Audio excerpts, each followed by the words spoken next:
YouTube, and she said that uniforms are part of the caste system in America. And it really hit me hard, because what's the most powerful uniform in America? Simple. The prison uniform, which identifies you as both dangerous and a nuisance to society. Not only does it brand you as a person that is no longer have access to freedom, but you're branded almost as a degenerate. And I would say that the next worst uniform you can find yourself wearing is a fast food uniform with a name tag and a goofy hat. And I think that it's very much so an intentional system to make certain that we acknowledge who doesn't have stuff. Because I think it was Mello, or one of my other friends said, whenever she's in North Scottsdale, she sees rich people wearing white. And I think Mello and I were walking into the pet store a few weeks ago, and there's a woman who was walking towards us completely dressed in the whitest white that you could imagine, straight out of a scene as if she was going to a country club. And that shows you that we can identify rich people just as easily as we can identify poor people working in a drive-thru. And that just sucks, because it's so easy to be labeled as poor and worthless. And I think this is and I know that this is going to sound obvious, but this is the reason why poor people go out of their way to buy $200 Nikes, so that they don't have to feel the weight of believing that they're truly poor. Because the thing is that you don't ever want to acknowledge your poverty, right? Like right now, I'm sitting in traffic and there's a Tesla in front of me. Bam. A badge of honor, you got money. Right next to him, there's a guy driving a 20-year-old Honda Civic. 4 donuts, cracked windshield, scraped paint.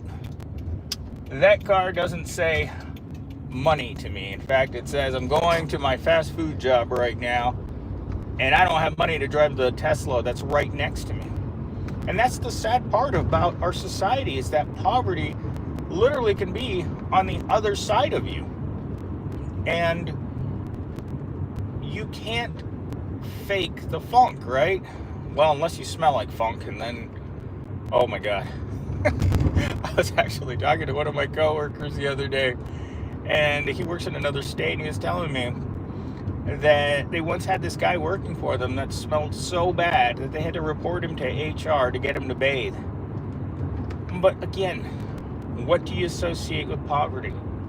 Terrible clothes, odor, dirty, a lack of intelligence. But they're all stereotypes. So you can be all of the above and be a rich genius with poor hygiene. So it's really kind of a catch-22, but in general, your poor people are going to have access to the poorer things in life. Like there's a guy that still works at the Kroger's that I worked at in 2008. I mean, I know he's slow. Don't get me wrong, I can tell a slow person when I meet him. Didn't finish community college, has been a cashier since 2008, since he was in high school, and he will never move up in life. All right, let's see what you guys are saying down here in the comments. Heading to Pound Town, huh? I have an appointment. Heading to Pound Town. I love it. You guys are so funny. Yeah, unfortunately, heading to Pound Town. It's going to be a busy day, I'll tell you that much. It's going to be a lot of Pound Town going on. Hopefully, get some chicken grease going. Maybe it won't be so bad. Don't we all like to tell ourselves that it ain't so bad at Pound Town? Stuck behind the city bus. I should have gotten out, but I'm not paying attention to what I'm doing. So, God, seeing those bus riders. Flashbacks. You know, the sad part is that when I got to ride the bus, sometimes was the luxury of getting to ride the bus, because I had really long commutes on my bike, and not the electric kind, the kind that you have to push yourself. And I damn this bus. Oh my gosh.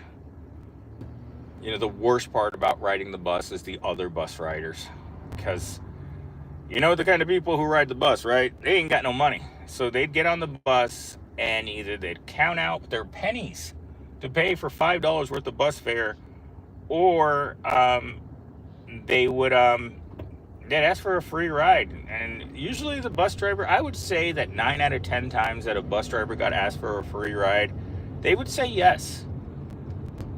But you know, it all depended on the bus driver and his mood. If you were messing with the bus driver, chances are you're going to be walking. But it is the least efficient way of traveling in the city.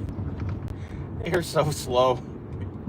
I remember hitting my head against the glass window while I was sitting in the way back, thinking, I can see where I want to go from here, and it's still going to take me half an hour to get there on this bus. But again, if you're riding a bike, at least you're in the air conditioning. You may not have had the the most fresh of air, because city buses, at least here in Arizona, function as mobile homeless shelters. And that's just the way it always has been. And this bus is going to get into the turning lane and block me. Oh my God. I should have... just being stuck behind this bus for 3 miles already. Is it 1, 2, about 2.5? Oh my God, it's so frustrating. I literally just need to turn the corner and I'm there, and this bus is in the way. Ugh. You know, as much as we don't like poor people, like I'm looking over right now to my left, and there's a redhead sitting at the bus stop. Pasty pink skin, bright, wiry red hair, and just sitting there with her hands crossed across her lap. No one loves her enough to give her a ride to wherever she's going. So she's sitting on a bench. And that's always the way that I see it. No one loves you enough to give you a car ride if you're on the bus. And now the bus has added 5 minutes to my commute. My commute should be 5 minutes in this bus. Oh my gosh. When I was still a teenager and I was working at the university, I never understood why my boss at the time would come in and rage about the city bus getting in the way. And now I have the exact same rage 20 years later, because these things are annoying. Like, they're literally just garbage haulers. Ugh. All right, turning. Look at that. All I had to do was turn and I'm there. Oh my gosh. I don't know. Sometimes I reflect back about being that person sitting in that bus, and other times I can't stand them because they're constantly in the way, like poor people in their uniforms, getting on the city bus and going to work every single day because they have to. Well, I guess they always say you can't get angry at drunks, poor people, or babies, right? They can't get out of the way. I think it's an old Mexican saying. Because I know I heard it a lot growing up. All right, we're going for it. All right, we're at work. Play some finish line music or something. All right, here we go. Who's here today? No one good. All right. I don't see anybody.